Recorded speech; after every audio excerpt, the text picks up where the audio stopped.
Hello, मेरा नाम सचिन है और आज हम पढ़ेंगे इक्वल और इक्विवेलेंट के बीच में क्या डिफरेंस होता है।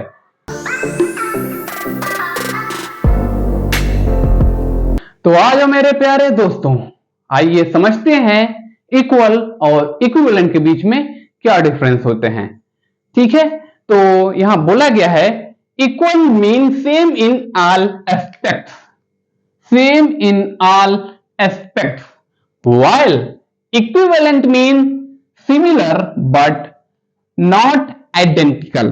मतलब यह है कि इक्वल उसे बोलते हैं जो सभी तरीके से इक्वल हो, उसे हम क्या बोलते हैं, इक्वल। जबकि इक्विवेलेंट उसे बोलते हैं जो सिमिलर तो हो बट आइडेंटिकली सिमिलर ना हो, उसे हम इक्विवेलेंट बोलते हैं।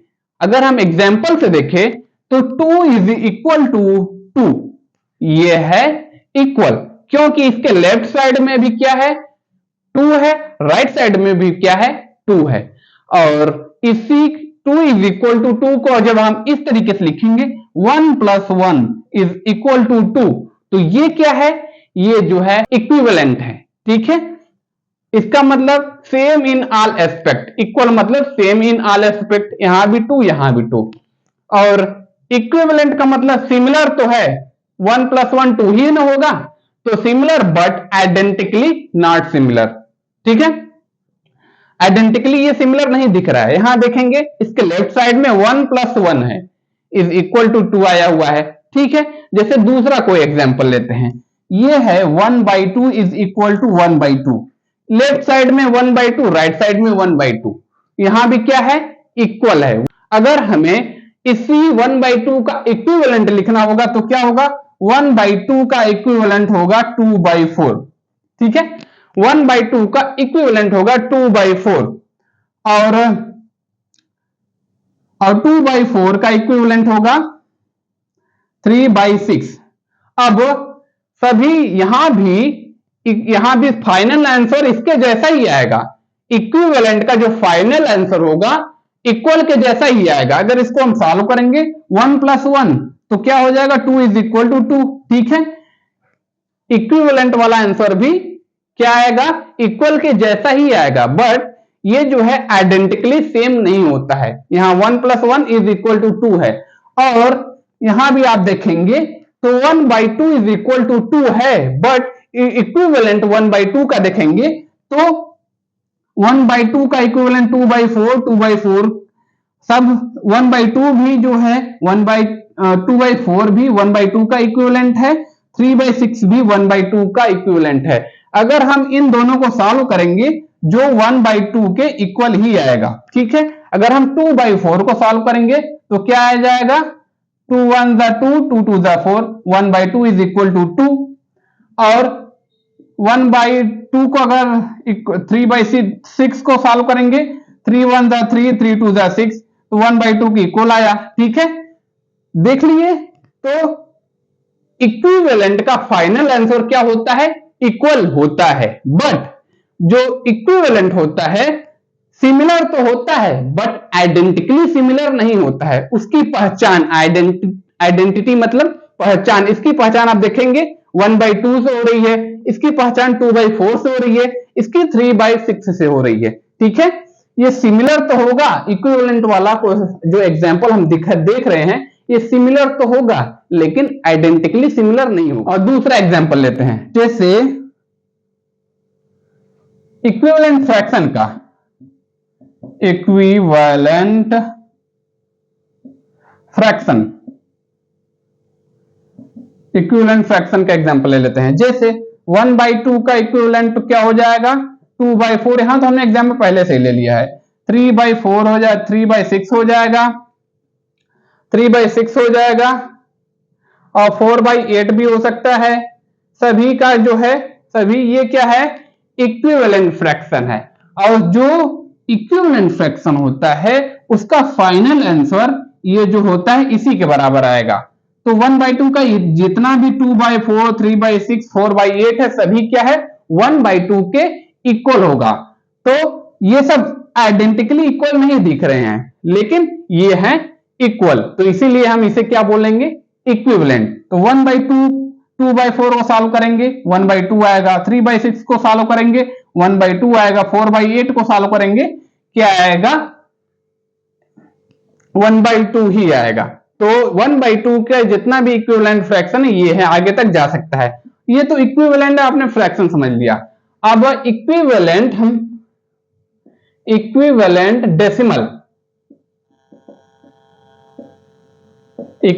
डेसिमल समझ लेते हैं। ठीक है, तो आपको पता चल जाएगा इक्विवेलेंट क्या होता है और इक्वल क्या होता है। जैसे 0.5 ये है 0.5, 0.5 का इक्विवेलेंट क्या हो जाएगा, 0.5 का इक्विवेलेंट 0.50 और इसका इक्विवेलेंट 0.500, या तो इसका इक्विवेलेंट 0.5000। ठीक है, अब इस 0.5 का इक्विवेलेंट 0.50, 0.500, 0.5000 सभी का फाइनल आंसर, यहां जितना भी है सभी का फाइनल आंसर क्या आएगा, 0.5 ही आएगा। जैसे हम सॉल्व करके दिखाते हैं, अगर हम 0.5 का हुआ अगर हम फ्रैक्शन में लिखेंगे तो क्या आ जाएगा, 0.5 को हम फ्रैक्शन में लिखेंगे तो ये हो जाएगा, यहां 5 है, ठीक है, और बट फ्रैक्शन में लिखना है, जहां 5 है वहां एक 0 डेसिमल के प्लेस पे 1, ये क्या हो गया 5/10 हो गया 5/10 ना। अगर हम इसको 0.50 को सॉल्व करेंगे तो क्या आ जाएगा, यहां देखेंगे 50 है यहां, ठीक है, और 2 0 लगाएंगे नीचे डेसिमल के प्लेस पे 1, इसको सॉल्व करेंगे क्या आ जाएगा 5/10 ही आएगा।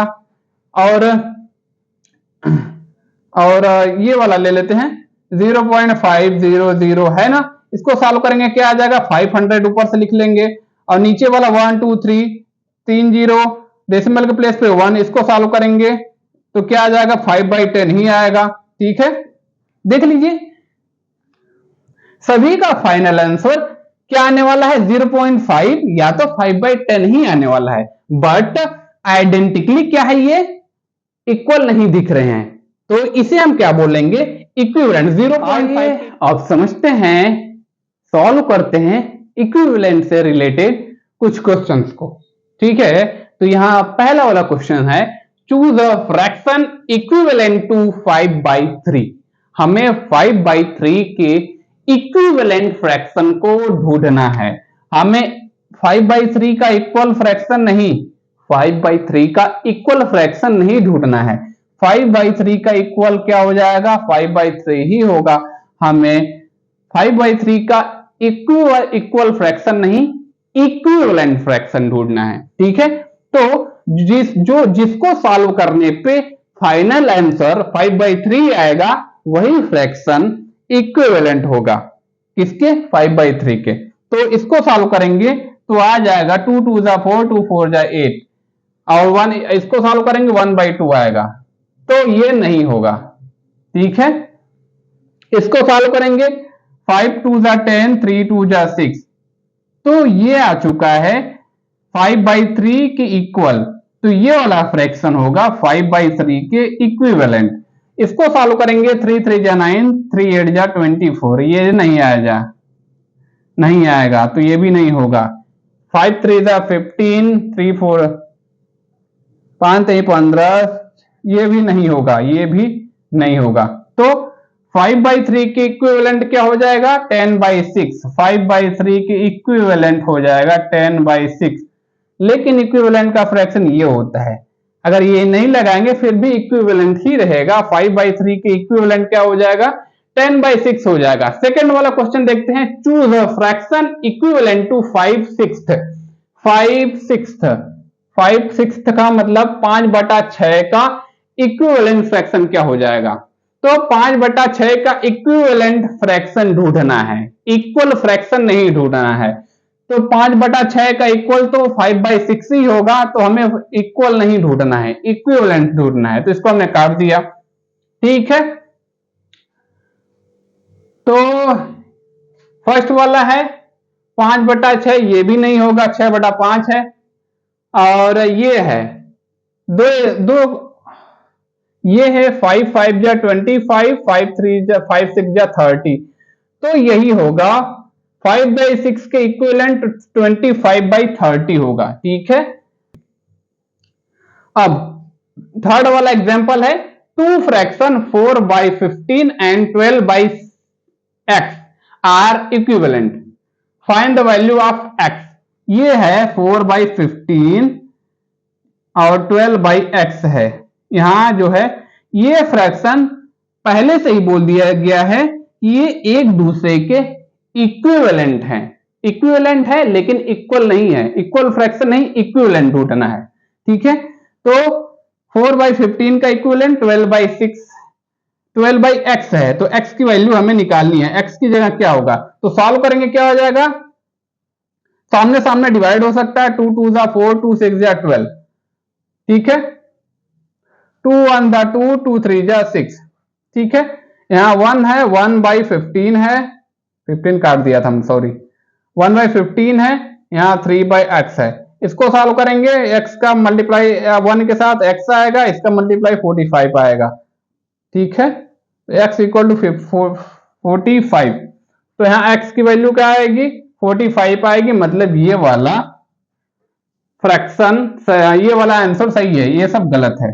ठीक है, तो हम क्या लिख सकते हैं, हम सीधे सीधे लिख सकते हैं कि 12/15 का इक्विवेलेंट है 12/45। ठीक है, तो ये होगा इसका आंसर। देख लीजिए, आपको समझ में आ गया होगा कि इक्विवेलेंट क्या होता है और इक्वल क्या होता है। तो आज के लिए इतना ही। समझ में आया हो तो वीडियो लाइक करिए, चैनल सब्सक्राइब करिए। बाय।